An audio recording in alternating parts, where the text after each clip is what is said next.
Welcome back. Today I have a rather magnificent poem for you by Wallace Stevens. It's one of his best known poems and it's called Sunday Morning.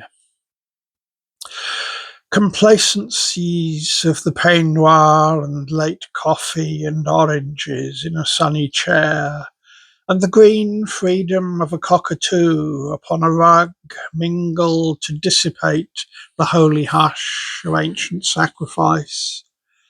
She dreams a little, and she feels the dark encroachment of that old catastrophe as a calm darkens among water lights. The pungent oranges and bright green wings seem things in some procession of the dead, winding across wide water without sound.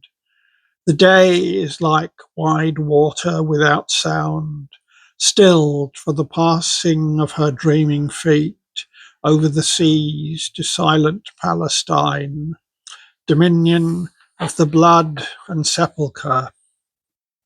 Why should she give her bounty to the dead? What is divinity if it can come only in silent shadows and in dreams? Shall she not find in comforts of the sun, in pungent fruit and bright green wings, or else in any balm or beauty of the earth, things to be cherished like the thought of heaven? Divinity must live within herself.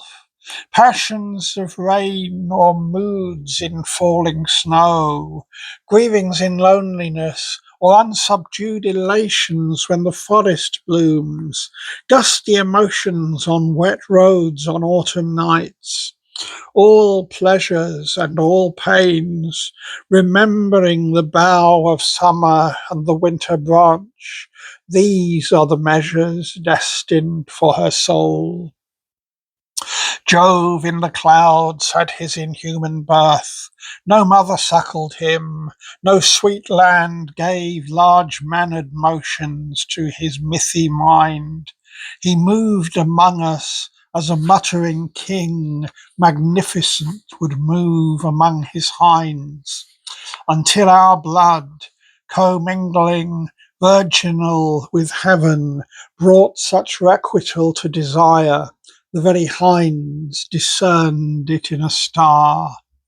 Shall our blood fail, or shall it come to be the blood of paradise? And shall the earth seem all of paradise that we shall know? The sky will be much friendlier then than now, a part of labour and a part of pain, and next in glory to enduring love, not this dividing and indifferent blue. She says, I am content when wakened birds before they fly test the reality of misty fields by their sweet questionings. But when the birds are gone and their warm fields return no more, where then is paradise? There is not any haunt of prophecy, nor any old chimera of the grave, neither the golden underground, nor isle melodious where spirits get them home, nor visionary south, nor cloudy palm remote on heaven's hill that has endured as April's green endures or will endure, like her remembrance of awakened birds, or her desire for June and evening, tipped by the consummation of the swallow's wings. She says, but in contentment I still feel the need of some imperishable bliss. Death is the mother of beauty, hence from her alone shall come fulfilment to our dreams and our desires. Although she strews the leaves of sure obliteration on our paths, the path sick sorrow took, the many paths where triumph rang its brassy phrase, or love whispered a little out of tenderness, she makes the willow shiver in the sun for maidens who were wont to sit and gaze upon the grass relinquished to their feet. She causes boys to pile new plums and pears on disregarded plate. The maidens taste and stray impassioned in the littering leaves. Is there no change of death in paradise? Does ripe fruit never fall? Or do the boughs hang always heavy in that perfect sky, unchanging, yet so like our perishing earth, with rivers like our own that seek for seas they never find, the same receding shores that never touch with inarticulate pang? Why set the pear upon those river banks, or spice the shores with odours of the plum?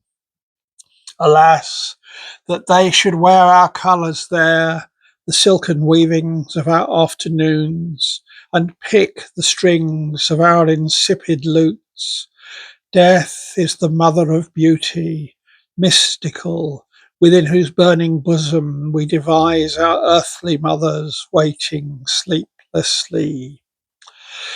Supple and turbulent, a ring of men shall chant in orgy on a summer morn their boisterous devotion to the sun, not as a god, but as a god might be, naked among them, like a savage source. Their chant shall be a chant of paradise, out of their blood returning to the sky, and in their chant shall enter voice by voice the windy lake wherein their Lord delights, the trees like seraphim, and echoing hills that choir among themselves long afterward. They shall know well the heavenly fellowship of men that perish, and of summer morn, and whence they came, and whither they shall go, the dew upon their feet shall manifest. She hears upon that water without sound a voice that cries, the tomb in Palestine is not the porch of spirits lingering, it is the grave of Jesus where he lay. We live in an old chaos of the sun, or old dependency of day and night, or island solitude, unsponsored, free of that wide water inescapable. Deer walk upon our mountains, and the quail whistle about us their spontaneous cries.